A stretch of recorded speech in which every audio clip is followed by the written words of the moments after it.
Yan ang itsura niya. Kita nyo? Ibang klase to. Siguro ang sarap nito pag ginawang cheesecake. Nandito tayo sa farm.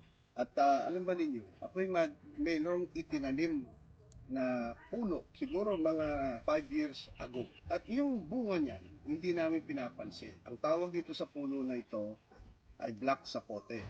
At ngayon, hitig sa bunga ang mga puno na nung pinitas namin, matigas pa siya. Inayahan lang namin, nandun lang sa bilao. Pagkatapos ng mga 4-5 araw, aba nahinog ng gusto. Ito yun, no?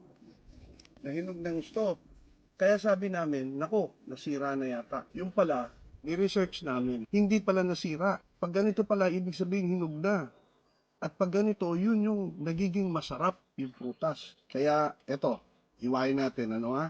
Itong na-discover namin. Ito palang prutas na ito, ang tawag dito ay black sapote. Yan. Yan ang mukha, yan ang itsura niya.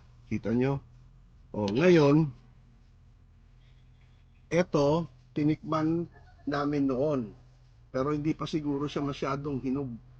Ngayon, hinog na hinog na. O, tikman natin.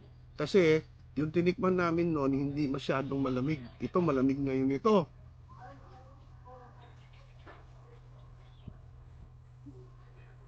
Napakasarap. Sana nandito kayo. Ibang klase to. Siguro, ang sarap nito pag ginawang cheesecake. Mmm! Dahil sa napakasarap, magpaparami ako nito. Pag dumami to, bibigyan ko rin kayo. Mamaya, sumama kayo sa amin. Mamimitas kami sa farm. Ang daming bunga.